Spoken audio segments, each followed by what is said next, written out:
Shalom, selamat pagi, berjumpa kembali lewat ibadah online di hari Sabat milik Tuhan yang sangat istimewa ini. Bersama keluarga tentunya, mari lebih dahulu kita datang kepada Tuhan di dalam doa. Bapa, kami bersyukur berterima kasih karena Tuhan setia memberkati kami bersama dengan semua keluarga. Kami bersyukur Tuhan, di pagi yang indah, kami boleh datang beribadah kepada Engkau. Kami boleh mendengar sabda firman Tuhan, yang pasti akan memberkati kami, dan firman-Mu akan menuntun setiap langkah kaki kami, melewati jalan benar dan selamat yang Tuhan sudah siapkan untuk kami. Oleh karena itu Tuhan, kami datang dengan menyiapkan tanah hati kami yang paling subur. Berfirmanlah atas kami, karena kami sudah siap mendengar sabda firman Tuhan. Di dalam nama Tuhan Yesus, kami percaya dan sudah berdoa. Amin. Bapak Ibu, sungguh berbahagia Anda bersama dengan keluarga yang hari ini datang beribadah kepada Dia di dalam ibadah hari Minggu secara online. Yang bisa Bapak Ibu ikuti setiap pukul 6.30 pagi pada hari Minggu. Mari kita memiliki tema di pagi yang indah ini dengan judul Apa yang Dipikirkan Allah. Saudara, sering kita mendengarkan khotbah atau kita membaca di dalam kitab suci yang berkata demikian, rancanganku, kata Tuhan, tidak sama dengan rancanganmu. Jalanku juga tidak sama dengan jalanmu. Dan apa yang dilihat Tuhan tidak sama dengan apa yang dilihat oleh manusia. Demikian pula apa yang dipikirkan Tuhan juga berbeda dengan apa yang dipikirkan manusia.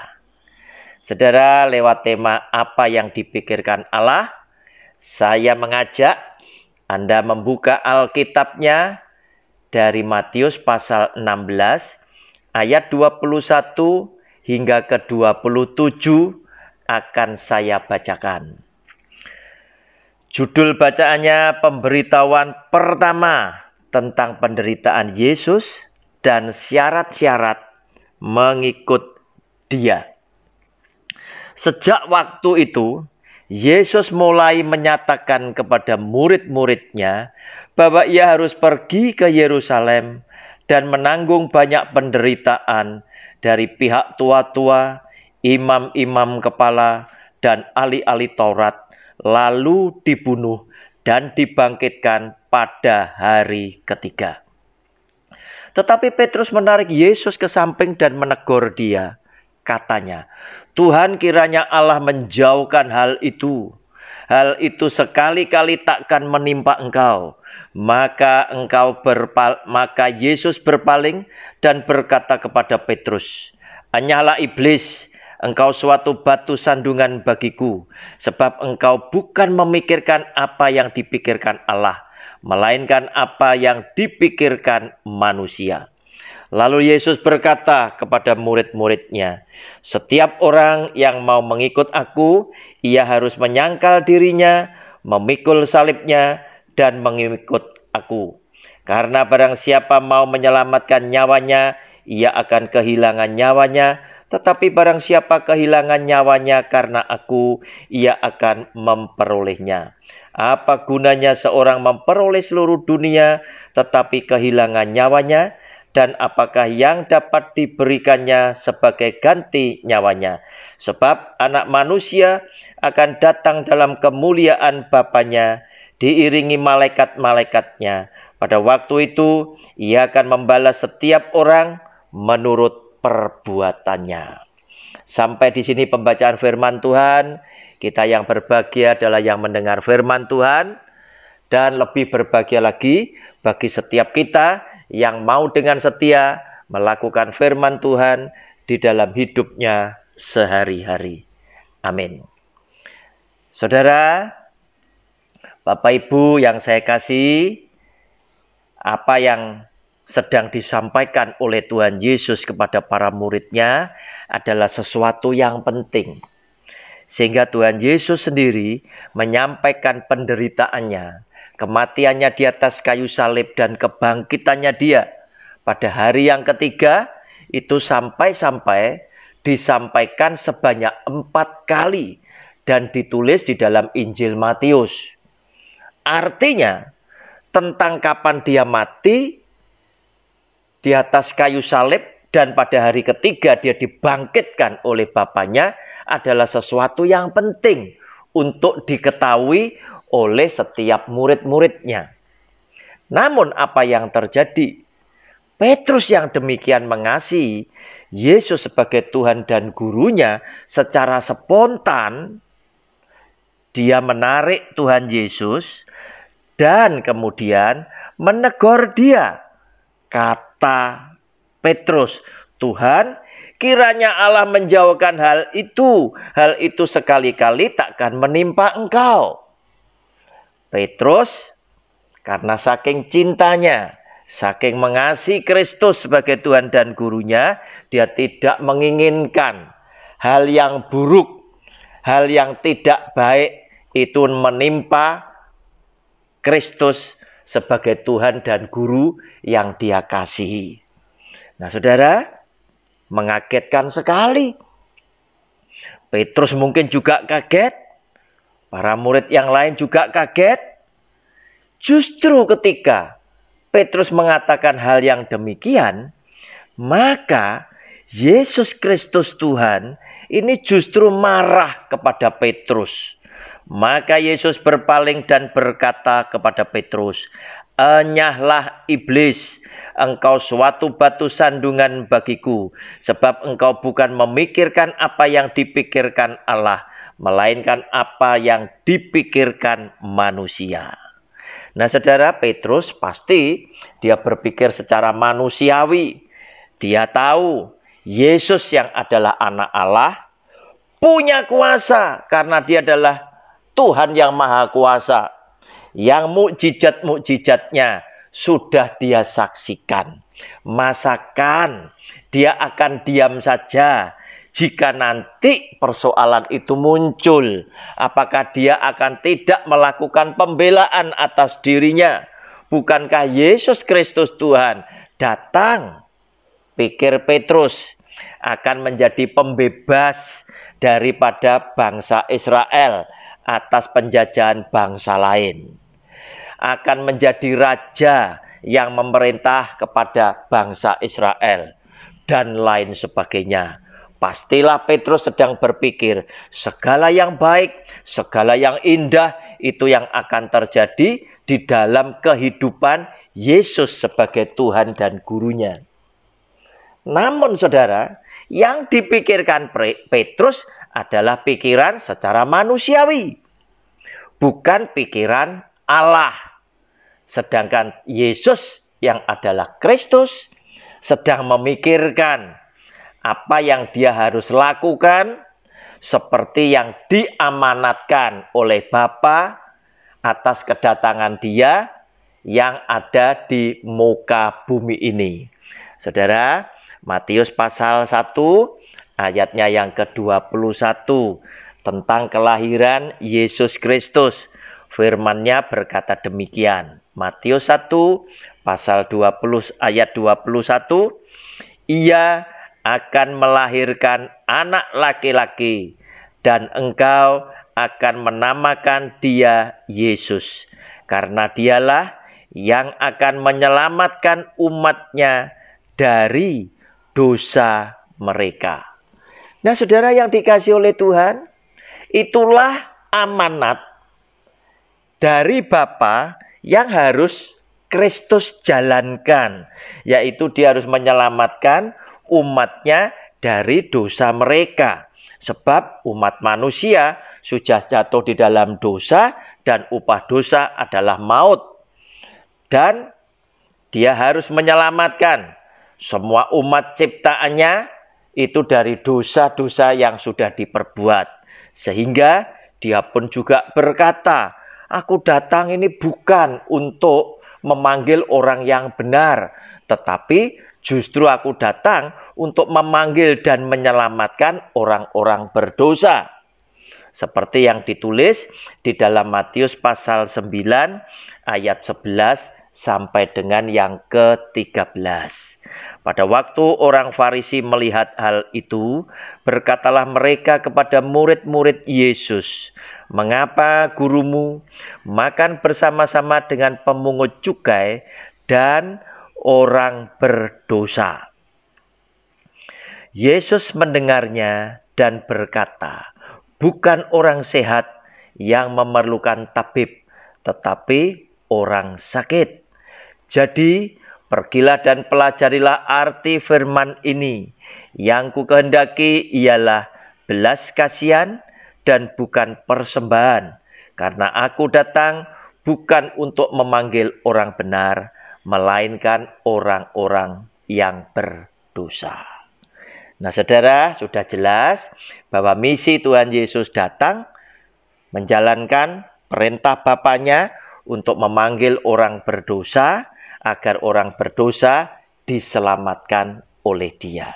Oleh karena itu, pemikiran Petrus dan apa yang dipikirkan oleh Allah itu sangat berbeda. Nah, saudara, berbahagia sekali jika Anda dan saya bisa mengenal akan pikiran Allah. Maka kita akan menjadi anak-anak Tuhan yang sejalan dengan Tuhan, seiring dengan Tuhan, karena apa yang kita lakukan sesuai dengan kehendak Dia.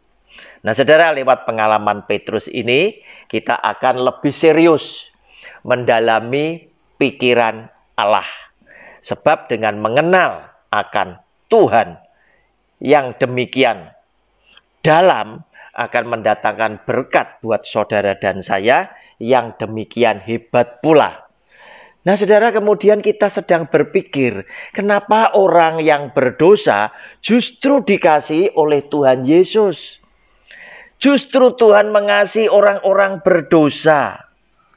Sebab sesungguhnya kasih karunia Tuhan itu tidak pernah bisa beranjak dari kehidupan Anda dan saya. Dia yang adalah Tuhan, Dia yang adalah kasih, tidak bisa menipu dirinya sendiri bahwa Dia sangat mengasihi Anda dan saya sebagai umat ciptaannya. Sampai-sampai Dia menunjukkan kepeduliannya yang luar biasa. Yaitu Dia mengandaikan di dalam Matius pasal yang ke-18. Mulai ayat 12 sampai dengan 14. Judul bacaannya adalah perumpamaan tentang domba yang hilang. Bagaimana pendapatmu jika seorang mempunyai 100 ekor domba dan seekor di antaranya sesat? Tidakkah ia akan meninggalkan yang 99 ekor di pegunungan dan pergi mencari yang sesat itu? Dan aku berkata kepadamu, sesungguhnya jika ia berhasil menemukannya, lebih besar kegembiraannya atas yang seekor itu daripada atas yang ke-99 ekor yang tidak sesat. Demikian juga Bapamu yang di surga tidak menghendaki supaya seorang pun dari anak-anak ini hilang. Saudara, lihat. Apa yang difirmankan ini menunjukkan bahwa Tuhan, bahwa Yesus Kristus Tuhan adalah Allah yang begitu mengasihi saudara dan saya. Sampai-sampai dikatakan di situ, Dia tidak menghendaki ada seorang pun dari anak-anak, yaitu kita yang diberikan kepada Dia, itu boleh hilang. Karena itu, Dia menunjukkan sebagai Tuhan yang sangat peduli kepada saudara dan saya, yang pada saat kita jauh dari kebenaran firman Tuhan, kita tersesat, Dia tetap adalah Bapa yang selalu ingin mencari dan mendapatkan kita kembali untuk dibawa pulang bersama yang 99 yang lainnya yang tidak tersesat. Nah, saudara, sesungguhnya hal inilah yang paling istimewa di dalam kehidupan kita. Sebab dikatakan di dalam Lukas pasal 15 ayat yang ke-7, bacaan yang sama. Di sini dikatakan, aku berkata kepadamu, demikian juga akan ada sukacita di surga karena satu orang berdosa yang bertobat. Lebih daripada sukacita karena 99 orang benar yang tidak memerlukan pertobatan. Saudara, jadi jelas 99 orang benar tadi adalah orang yang sudah bertobat. Sehingga dikatakan domba yang 99 yang ditinggalkan di pegunungan itu adalah domba yang sudah aman, sudah jalan pada jalan kebenaran firman Tuhan, sudah di dalam pertobatan. Tetapi yang satu, karena dia jalan keluar dari jalur firman Tuhan, dikatakanlah domba ini yang tersesat. Maka apa yang dilakukan oleh Tuhan? Tuhan menunjukkan kepeduliannya. Tuhan menunjukkan kasih sayangnya. Dia meninggalkan yang 99, dia mencari yang satu yang tersesat untuk didapatkannya kembali dan dibawa oleh dia pulang agar supaya tidak seorang pun dari anak-anak ini hilang. Tetapi dia akan bawa pulang 100% yang menjadi milik Tuhan. Saudaraku, itulah isi hati Tuhan yang selama ini dipikirkan oleh Tuhan, yaitu menyelamatkan anak-anaknya, menyelamatkan miliknya. Dia tidak izinkan satu orang pun itu boleh hilang, tetapi semuanya akan dia bawa pulang secara utuh 100%. Dan di situ dikatakan, di surga terjadi sukacita yang luar biasa. Pada saat satu orang bertobat, akan ada sukacita di surga. Para malaikat bersukacita karena ada orang yang bertobat. Bapak Ibu, sesungguhnya hal inilah yang paling luar biasa di dalam kehidupan kita, yaitu ketika ada orang yang bertobat dan menerima Kristus, maka surga bersama dengan malaikatnya bersukacita. Dan inilah yang sesungguhnya menjadikan sesuatu mukjizat yang paling besar di dalam kehidupan kita ketika kita melayani Dia, yaitu ketika orang berdosa itu bertobat, bukan karena orang lumpuh kemudian berjalan. Saudara, hati-hati. Orang boleh disembuhkan di dalam nama Tuhan Yesus, tetapi belum tentu orang yang sudah disembuhkan oleh karena nama Yesus Kristus Tuhan itu akan mengiring Tuhan Yesus sampai kepada tarikan nafasnya yang terakhir. Nah, disinilah perbedaannya. Mukjizat yang terbesar adalah ketika orang berdosa menerima Kristus, dia bertobat, mengiring Kristus sampai tarikan nafas yang terakhir. Surga bersukacita karena orang jahat kembali ke dalam jalan yang benar. Saudara yang dikasihi oleh Tuhan, demikian pula di dalam Yohanes pasal yang ke-6. Saudara, dikatakan di situ lewat ayatnya yang ke-39 dan 40. Yohanes 6, 39, 40. Dan inilah kehendak Dia, yang telah mengutus aku, yaitu Bapa yang memberikan amanat kepada Kristus, yaitu supaya dari semua yang telah diberikannya kepadaku, jangan ada yang hilang, tetapi supaya ku bangkitkan pada akhir zaman. Sebab inilah kehendak Bapakku, yaitu supaya setiap orang yang melihat Anak dan yang percaya kepadanya beroleh hidup yang kekal, dan supaya aku membangkitkannya pada akhir zaman. Saudara, itulah yang sebetulnya sedang dipikirkan oleh Allah, yang sedang dipikirkan oleh Kristus Yesus Tuhan kita, yaitu semua yang menjadi miliknya itu boleh diselamatkan seluruhnya dan dibangkitkan pada akhir zaman. Saudara, lanjut kemudian dari apa yang kita baca, dia berkata,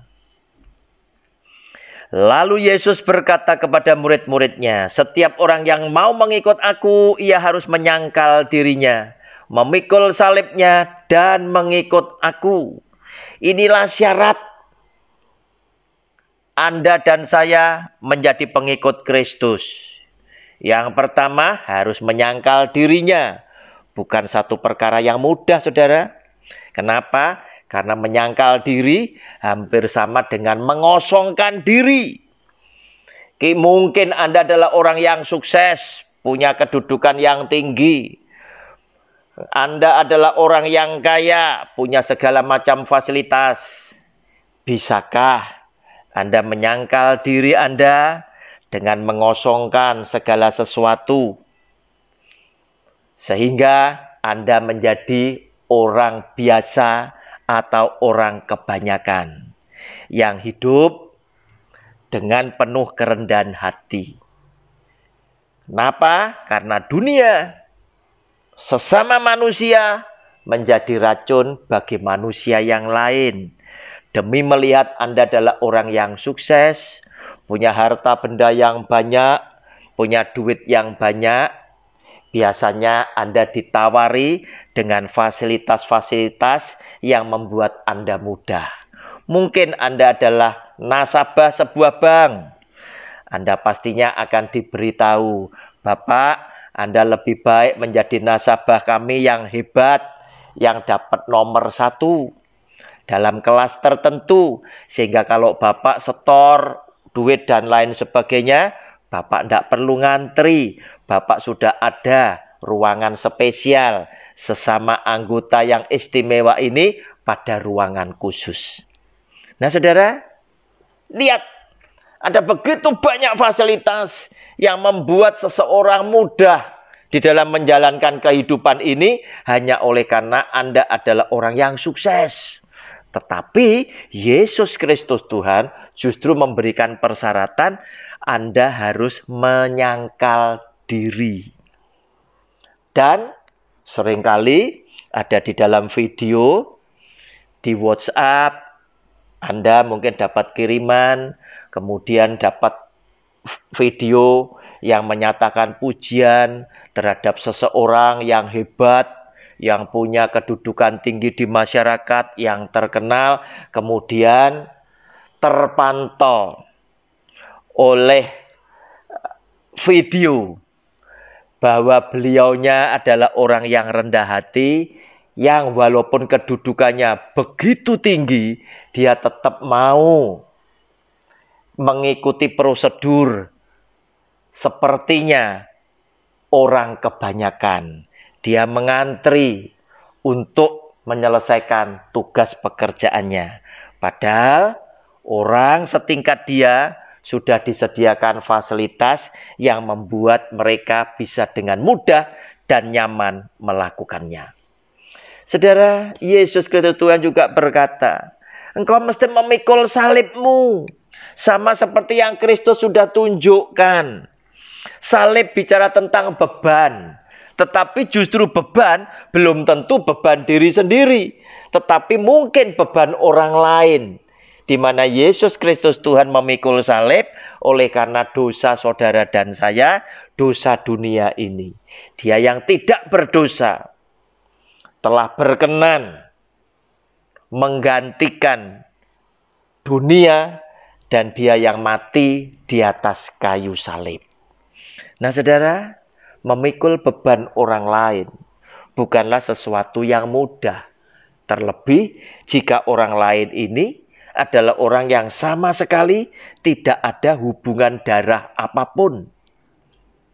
Tetapi demikian mulianya para murid Kristus yang dapat memikul salib justru untuk orang-orang yang mungkin tidak dikenal oleh mereka. Inilah yang diisyaratkan oleh Tuhan Yesus jika Anda dan saya ingin menjadi murid-muridnya.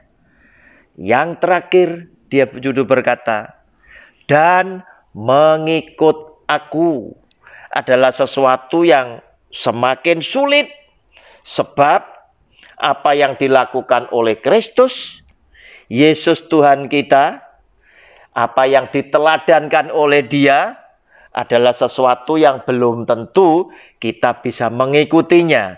Walaupun kita menyaksikan dengan mata kepala kita sendiri, tetapi untuk menjalankannya ada begitu banyak perkara-perkara yang sulit, yang mungkin kita langsung berkata, Tuhan, aku mengangkat tangan, aku tidak sanggup.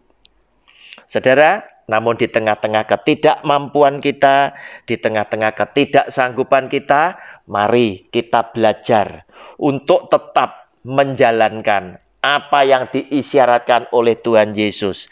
Lewat pertolongan Allah Roh Kudus yang setia menyertai kita, kita masih punya satu pengharapan bahwa kita akan dimampukan oleh Dia. Nah saudara, yang istimewa yang dilakukan oleh Tuhan Yesus adalah belas kasihannya Dia kepada semua orang yang berdosa. Dia selalu ingin memberikan pengampunan kepada orang-orang yang berdosa. Sampai-sampai di atas kayu salib, Dia pun masih berkata, Bapa, ampunilah mereka, karena mereka tidak tahu apa yang mereka perbuat.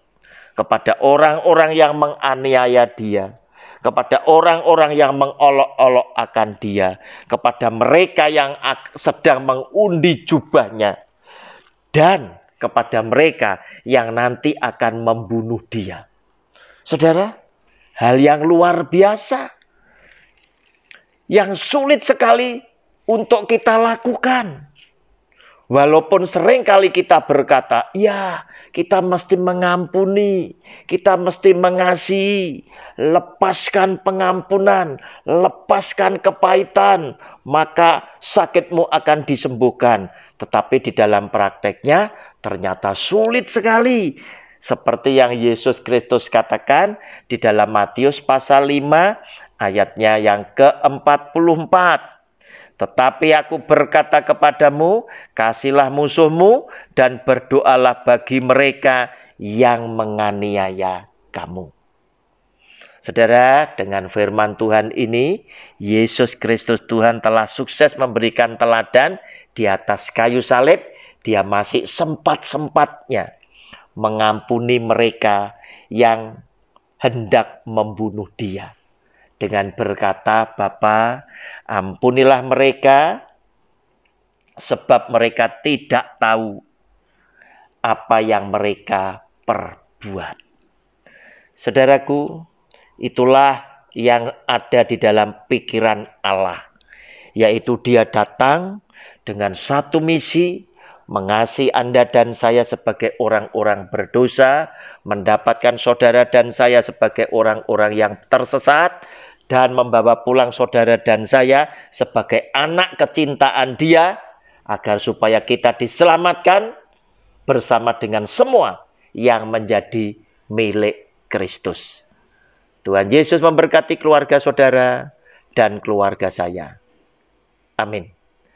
Mari kita tundukkan kepala, berdoa untuk firman Tuhan Karena di hari Minggu yang istimewa, Tuhan sudah memberkati kita bersama keluarga di dalam ibadah di hari Minggu yang indah ini. Bapa, terima kasih Engkau sudah berfirman kepada kami. Firman-Mu Engkau meteraikan di dalam loh hati kami masing-masing. Dan biarlah lewat Allah Roh Kudus yang selalu setia menyertai kehidupan kami. Tuhan, Kau memampukan kami bukan sekedar memahami apa yang menjadi kehendak-Mu, tetapi apa yang menjadi kehendak-Mu menjadi salah satu tekad bagi kami untuk kami mampu menjalankan di dalam kehidupan kami sehari-hari, sehingga setiap apa yang kami kerjakan mendatangkan kemuliaan buat nama Tuhan. Kami bersyukur berterima kasih Tuhan, berkat-berkat-Mu yang sedang kami nikmati bersama keluarga adalah berkat-berkat yang terbaik di dalam kehidupan kami. Sehingga keluarga besar kami berkesimpulan bahwa Engkaulah Tuhan, Sang Pencipta kami. Engkaulah Tuhan, Sang Juru Selamat dan penebus dosa-dosa keluarga kami. Yang dengan segala kasih setiamu, Engkau berkenan memelihara keluarga kami hari demi hari. Yang senantiasa Engkau juga menjadi Tuhan, Sang Penyembuh keluarga kami. Ketika kami sakit, Engkau menyembuhkan kami. Ketika kami ada di dalam keadaan lemah fisik kami, Engkau yang memulihkan kekuatan dan kesehatan kami. Bahkan Tuhan, Engkau selalu hadir sebagai Allah yang menolong kehidupan keluarga kami ketika kami tertekan dengan persoalan hidup. Engkau juga adalah Tuhan yang selalu hadir sebagai pelindung keluarga kami, sebagai pembela keluarga kami, yang sudah melepaskan seluruh keluarga kami dari semua yang jahat. Terima kasih Tuhan, Engkau hadir di tengah-tengah perhimpunan kami, mendengar setiap doa kami, dan mengabulkan doa-doa kami. Di dalam nama Tuhan Yesus, kami percaya dan sudah berdoa. Amin.